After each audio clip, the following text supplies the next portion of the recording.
முப்பிரிவில் சிறந்தது எப்பிரிவு என்று பிரித்து ஏற்றுங்காண இயலாத திருக்குறள் தமிழன்னையின் மணிமுடியாக ஒளிர்கிறது.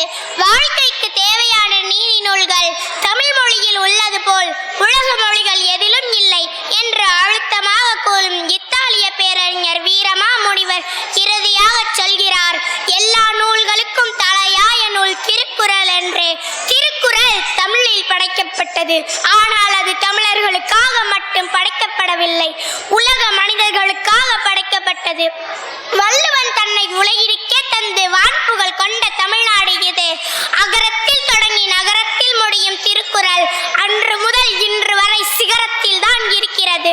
மனிதருக்கு நிகரான பாடுபொருள் எதுவும் இல்லை என்று மனிதரின் அன்பை கண்ணியப்படுத்தி அவனது வீரத்திற்கு திலகமிட்டு மானுட சிக்கல்களுக்கு தீர் உரைத்த தமிழ் கவிதை சிம்மாசனத்தில் கடவுளர்கள் வந்து அமர்ந்து கொண்டார்கள். காப்பிய காலத்தில் மனிதர்கள் மறைந்தார்கள், கடவுள்கள் பிறந்தார்கள்.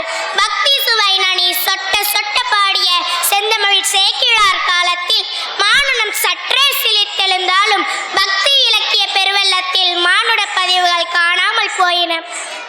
மானுடத்தை மானுடமாகவே சொல்ல முடியாமல் கடவுளாகவே முன்னிறுத்திய அந்த காலகட்டத்தில் தான் 10,000 கவிதைகளை முத்தாக அள்ளி வைத்த சத்தான கம்பன் பிறந்தான். வெளிச்சத்தின் வித்தாக வந்து விழுந்தான். அகவழியில் நடந்த அருமை தமிழ் தாய் திருத்தத்தில் எழுந்து சிரித்தாள். ஆனால் கம்பனுக்கு பின்னால் சிறிது தேக்கம், தமிழ் தாய்க்கோ சிறிது ஏக்கம். அந்த ஏக்கம் கலைத்து உடல் சிலிர்த்து வந்தான். முண்டாசு கட்டுக்குள் மூளையையும் தமிழையும் இரண்டாக சேர்த்து நெருக்கி கட்டிய மீசை புலவன் பாரதி. 20ஆம் நூற்றாண்டின் தமிழ் கவிதைகளை வீரமும் சாரமும் மிக்கதாக மாற்றிய அந்த மாமலைக்கு பெயர்தான் மகாகவி பாரதி. அவன் சின்னசாமி பெற்றெடுத்த பெரியசாமி.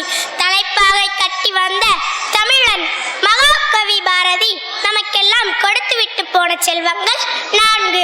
முதல் 3 குயில் பாட்டு, கண்ணன் பாட்டு, பாஞ்சாலி சபதம். 4வது என்ன தெரியுமா? கனக சுப்புரத்தினம் என்னும் பாரதிதாசன். பாரதியார் இல்லை என்றால் கனக சுப்புரத்தினம் கிடைத்திருப்பார். ஆனால் பாரதிதாசன் கிடைத்திருக்க மாட்டார். தமிழ் கவிதைகளை பகுத்தறிவு சிந்தனைகளுக்கு முதன்முறையாக களஞ்சியமாக்கியவர் பாரதிதாசன். ஓடப்பர் ஆகியிருக்கும் ஏழையப்பர் உதயப்பர் ஆகிட்டால் ஒரு நொடிக்குள் ஓடப்பர் உயரப்பர் எல்லாம் மாறி ஒப்பப்பர் ஆகிடுவார் உணரப்பாணி என்றே புரட்சி கவிதைகளை படித்து தந்தவர் பாரதிதாசன்.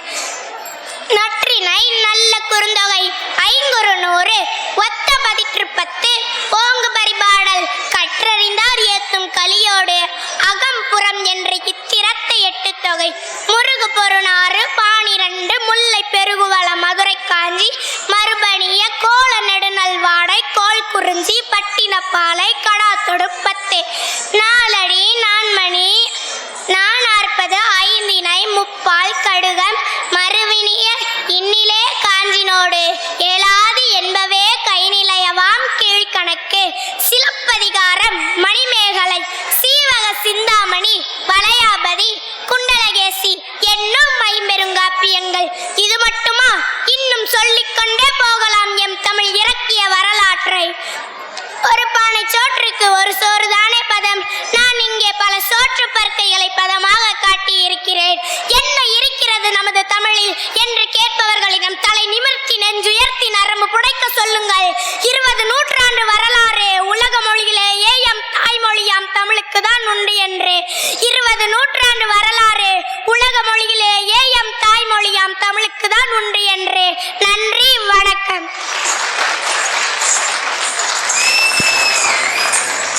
இந்த குழந்தைக்கு இன்னொரு சிறப்பு இருக்குதுங்க.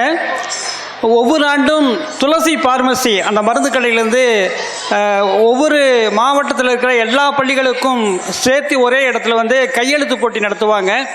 அந்த கையெழுத்து போட்டியில் நம்ம குழந்தைகள் வந்து 9 பேர் 3வது 4வது 5வதுல வந்து 9 பேர் தேர்வாகி அவங்களுக்கு பரிசு கொடுத்தாங்க. அதற்கு பின்னாடி நடந்த மாநில அளவிலான போட்டியில் 2ஆம் பரிசு பெற்று மிதிவண்டி பரிசாக வாங்கியிருக்கிறாங்க. நம்ம பள்ளி கையெழுத்துக்கு அவ்வளோ பெருமை.